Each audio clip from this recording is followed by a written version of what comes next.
من يهده الله فلا مضل له ومن يضلل فلن تجد له وليا مرشدا.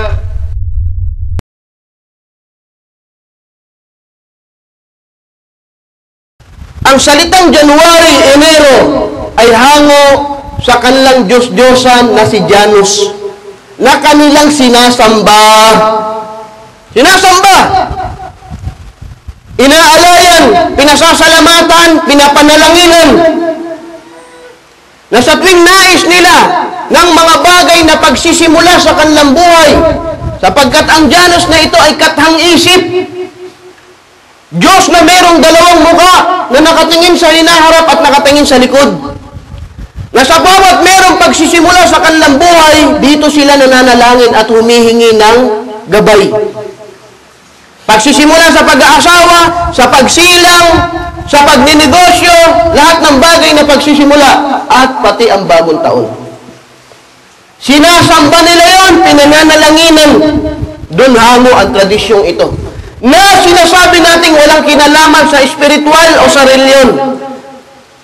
Kung kinamumuyan natin ang pagdiriwang ng Pasko dahil sa shirk, sa paniniwalang dito pinanganak ang dinyos nila na propeta ni Allah, na si Jesus, sumakanya ang kapayapaan, mas kamuhi-muhi ang pagdiriwang ng bagong taon sapagkat hango ito sa paganong pagsamba, sa kathang isip, Diyos-Diyosan na si Janus.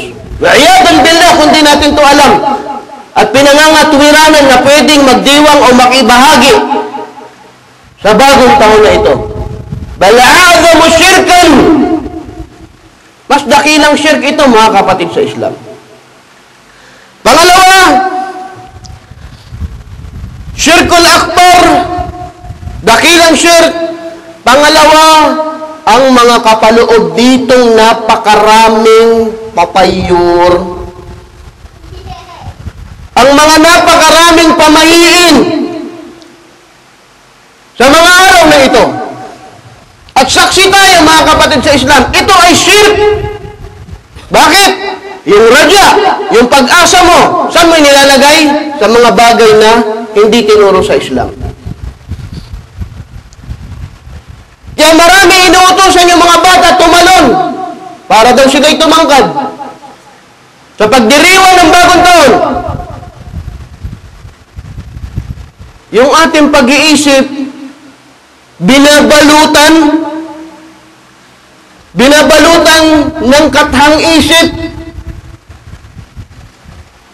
na wala sa katuwiran. Pinagsusuot nila ng mga pula na bilog-bilog.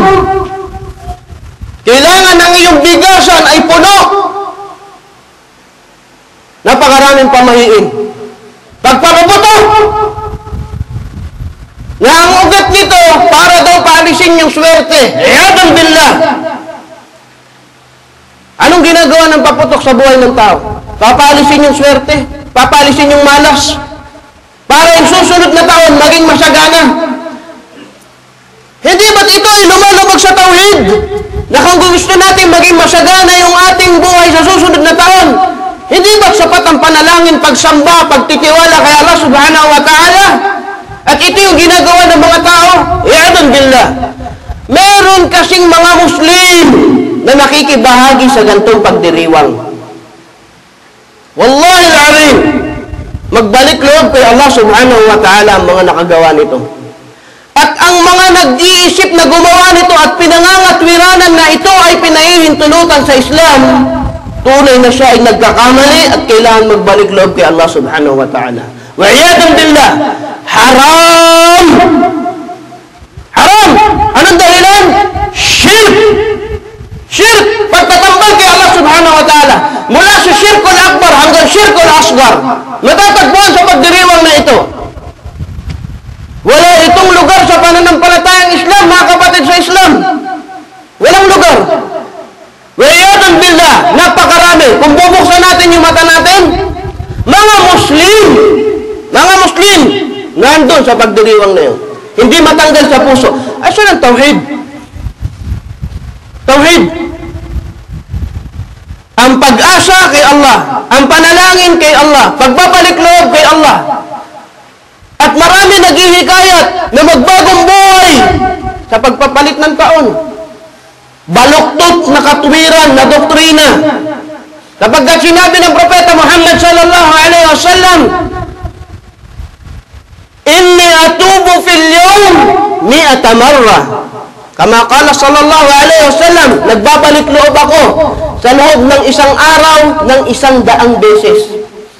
Ba't kayo hintay ng bagong taon?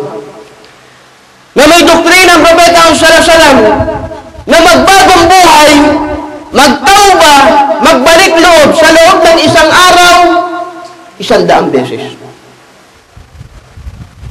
Wa'iyadan billah, mga kapatid sa Islam, ito ang nakikita natin. Napakaraming doktrina ng tauhid ang nilalabag nito at sapat na maunawaan natin to at kamuhian, layuan at hindi gawin ang pagdiriwang na ito, mga kapatid sa Islam. At sinabi ng Propeta sallallahu alaihi wasallam, sila yung hindi mga umaasa sa ruqya, hindi umaasa sa mga paggagamot, wala yatapayyaron, hindi sila naniniwala sa mga pamahiin.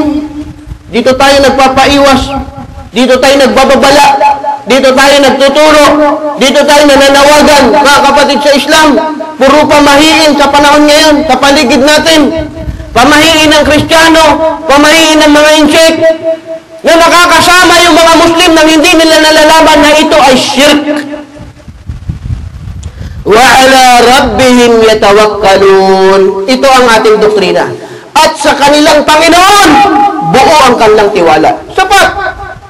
Hindi kailangan ng New Year, Christmas, o anumang mga nagdaang araw.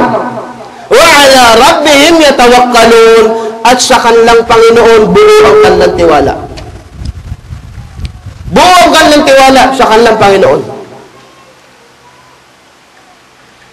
Ang apat na katangian nito, ano sabi ng Propeta Muhammad sallallahu alaihi wasallam? Ito yung 70 na papasok sa paraiso nang mayroong magaang na paglilitis at walang parusa. Sabi ni Sheikh Imam Abdul Wahab, man haqqaqa at-tauhid dakhala al-jannah. Ang tawag dito, pagpapatupad, pagtataguyod ng tauhid, ng kaisahan ni Allah subhanahu wa ta'ala sa buhay mo. Baka tinitingnan natin itong maliit na kasalanan, ang pakikihalubilo sa ganitong klaseng pagdiriwang, nagkakamali tayo.